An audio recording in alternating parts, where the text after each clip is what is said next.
Hello everyone, आज है 6 अगस्त और आज इस वीडियो में हम बात करने जा रहे हैं केएम शुगर मिल्स के बारे में। देखिए यहाँ पर ना आने वाले 1-2 हफ्ते में एक बड़ा गेम होने वाला है और इनके क्वार्टरली रिजल्ट्स भी आए हैं, बातचीत करेंगे उसके बारे में। लेकिन उससे पहले अगर आपने अभी तक चैनल को सब्सक्राइब नहीं किया है तो प्लीज़ अभी इसे सब्सक्राइब कर लीजिए, क्योंकि आगे भी बहुत सारे वीडियोज़ हैं जो आपको काफ़ी ज़्यादा हेल्प करेंगे। तो 26 रुपए का ये शेयर है और फंडामेंटली देखा जाए तो ये कंपनी उतनी ज़्यादा स्ट्रांग नहीं है और यही वजह है कि इस कंपनी का शेयर एक टाइम पे पेनी स्टॉक हुआ करता था और हर बार हर एक बड़ी रफ्तार के बाद करेक्शन भी दिखाया है, लेकिन दोबारा से तेज़ी भी बनी है।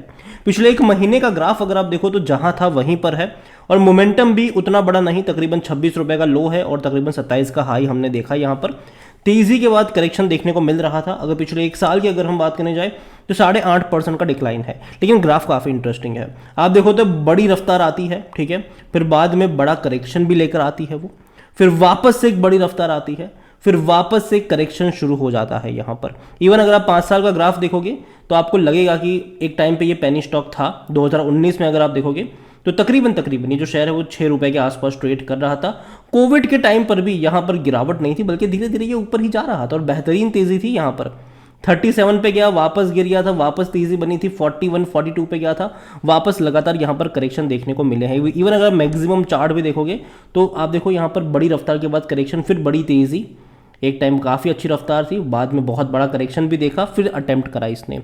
और इसके जो क्वार्टरली नंबर्स भी आते हैं ना, वो एक क्वार्टर में बहुत अच्छे आते हैं और तेज़ी आ जाती है, बाद में एक क्वार्टर में खराब आते हैं, गिरावट भी देखने को मिल जाती है और इस बार भी कुछ ऐसा ही हुआ है।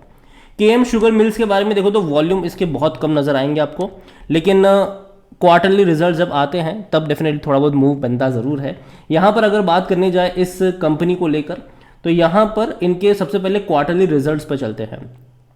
तो अगर आप पिछले 5 साल की इनकम, पिछले 4 साल की इनकम आप यहाँ पर देख लो तो कोई उतना बड़ा ग्रोथ नहीं है, ठीक है। पिछले 4 साल की इनकम में कोई उतना बड़ा ग्रोथ यहाँ पर नहीं है। फाइनेंशियल ईयर 2020 से लेकर 2023 तक उतना बड़ा ग्रोथ नहीं, लेकिन क्वार्टरली रिजल्ट्स जो आए हैं ना इस बार के, वो शानदार आए हैं।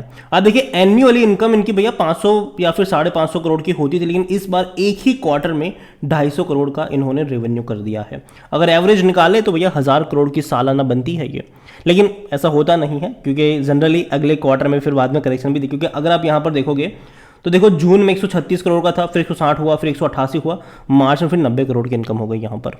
इस बार बेहतरीन है यहाँ पर। इवन अगर आप प्रॉफिट भी देखोगे क्वार्टरली तो इस बार प्रॉफिट भी अच्छा है, लेकिन 12 करोड़ का प्रॉफिट हुआ है, जबकि दिसंबर में इनकम कम थी। अगर हम दिसंबर की बात करें तो दिसंबर में जो इनकम थी इनकी वो तकरीबन 188 करोड़ की इनकम थी और वहाँ पर इनका प्रॉफिट था 17 करोड़ का।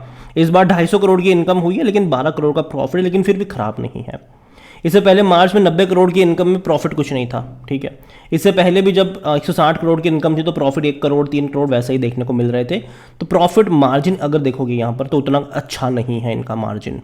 और जब कंपनी इतना कम प्रॉफिट करती है तो भैया ऐसी कंपनी से डिविडेंड की एक्सपेक्टेशन तो ना के बराबर होती है। लेकिन फिर भी 2021 में इन्होंने डिविडेंड पे किया 20 पैसे का। ये वाकई में हैरानी वाली बात है कि भैया डिविडेंड पे कर दिया इसने 20 पैसे का। और जहाँ तक बात करी जाए केएम शुगर मिल्स के बारे में तो इसके वैल्यूएशन के हिसाब से का जो पी रेशो वो 10.5 का है, सस्ता कह सकते हो क्योंकि सेक्टर पी 47 का है।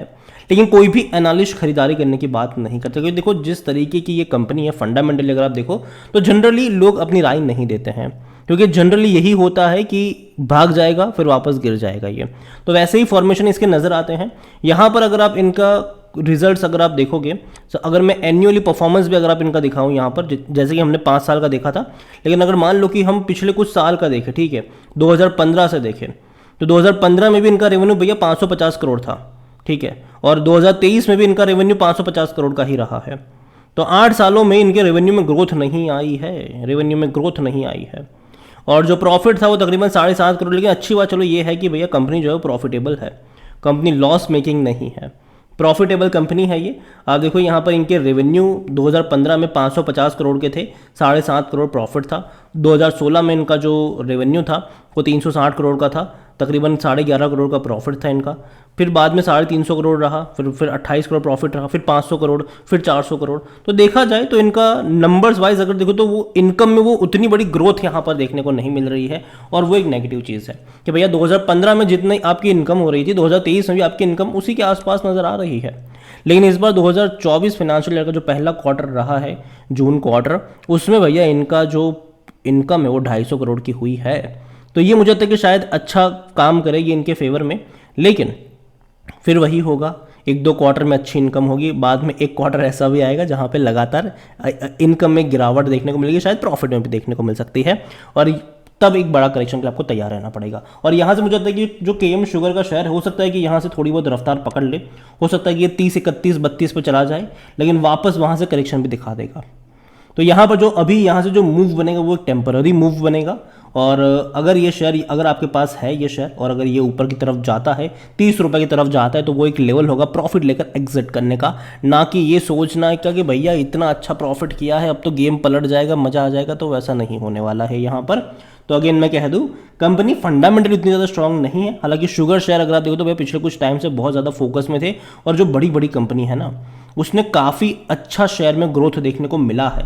लेकिन अगर आप इस कंपनी की बात करोगे तो यहाँ पर आपको उतना बड़ा मोमेंटम नहीं आया है अभी भी, और अगर बना भी है तो 2021 मतलब जो एक झटके में आ गया यहाँ पर, बाद में देखोगे तो उतना बड़ा नहीं बना है। इस बार मुझे लगता है कि जो रिजल्ट है शायद होता था कि उसके चलते ये 30-31 तक चला जाए, लेकिन बाद में वही होगा जो हर बार यहाँ पर होता रहा है, करेक्शन आएगा। और क्वार्टरली रिजल्ट जो होते हैं वो जनरली बहुत ज़्यादा इम्पैक्ट करते हैं ऐसी कंपनियों में, क्योंकि एक क्वार्टर में अच्छा परफॉर्म होता है, दूसरे क्वार्टर में नहीं होता है, और न्यूज़ काम कर जाती है कि भैया खबरें आती है कि इतना रेवेन्यू कर दिया, इतना प्रॉफिट कर दिया, अब तो भैया मज़ा आ जाएगा। तो वैसा होता रहता है यहाँ पर। लेकिन जैसा कि आप इससे पहले का क्वार्टर देखो तो इनकम 90 करोड़ की थी, प्रॉफिट कुछ था नहीं। इस बार बहुत अच्छा इनका परफॉर्मेंस दिखाया है, शॉर्ट टर्म के लिए ऊपर जाने के चांसेस इसके हैं, लेकिन बाद में ये नीचे भी आएगा। तो पहली चीज़ तो ये कि जो लोग रिस्क लेना पसंद करते हैं वही यहाँ पर जाए, लेकिन हाँ साथ में ये भी चीज़ कहूँगा कि एग्जिट भी कर लेना। ये मत सोचना कि डबल हो जाएगा तब मैं जाऊँगा, वो नहीं होगा। यहाँ से अगर 3-4 रुपये बढ़ जाता है तो वो एग्जिट वाले मौके बनते हैं वहाँ से। और शुगर कंपनियां में कुछ अच्छी कंपनियां भी है, ठीक है, जैसे, लेकिन कुछ कंपनी ऐसी भी है जैसे कि ऐसी कंपनी जिसको आप लॉन्ग टर्म के लिए होल्ड नहीं कर सकते हैं, ठीक है। यहाँ पर आपको गेम ही खेलना है, आप इन्वेस्टर के तौर पर यहाँ पर नहीं बने रह सकते हैं। हालांकि इस क्वार्टर के जो रिजल्ट वो काफ़ी अच्छे हैं, कोई शक की बात नहीं है उसमें, और उम्मीद करते हैं कि कंपनी ऐसे ही अच्छे नतीजे जो हैं वो आगे भी रिपोर्ट करती रहे, और अगर करेगी तो बहुत अच्छी बात होगी इनके लिए। इसके अलावा बजाज हिंदुस्तान शुगर, ये भी एक भैया अच्छी कंपनी है, लेकिन फंडामेंटली उतनी ज़्यादा स्ट्रांग नहीं है। कई ज़्यादा एलिगेशंस लगे थे इनके ऊपर, और इनके जो रिजल्ट्स आए थे उसके बाद भी अगर आप देखोगे तो कोई उतना बड़ा यहाँ पर हो नहीं पाया। अगर आप यहाँ पर देखोगे तो नतीजे एक अच्छी रफ्तार पकड़ी ज़रूर थी, लेकिन बाद में वही हुआ जो हर बार होता है। 19.5 रुपये तक गया ये अभी कुछ टाइम पहले ही, अब वापस करेक्शन शुरू हो गया यहाँ पर। तो ये ऐसा केएम शुगर के साथ भी होने वाला है। तो सही समय पे एग्जिट लेना ज़रूरी है उन कंपनियों में जो फंडामेंटली स्ट्रांग नहीं होती और खबरों के आधार पर दौड़ जाती है। तो याद रखिएगा इस चीज़ को। और अगर आप चाहते हैं कि मैं बजाज हिंदुस्तान शुगर के ऊपर भी एक डिटेल वीडियो बनाऊं तो कमेंट में उसका भी नाम लिखिएगा। जितनी ज़्यादा कमेंट आएगी उतना जल्दी वीडियो आएगा। वीडियो को यहीं पे एंड करूँगा। पसंद आए हो तो लाइक करो, शेयर करें। चैनल पर अगर पहली बार है तो प्लीज़ सब्सक्राइब करें। और शुगर शॉक में मतलब जो भी जितने भी शुगर शेयर्स है उसमें से कौन सी कंपनी आपको पसंद है या फिर आपके पोर्टफोलियो में है वो भी आप मुझे कमेंट में लिख के बता सकते हैं। Thank you.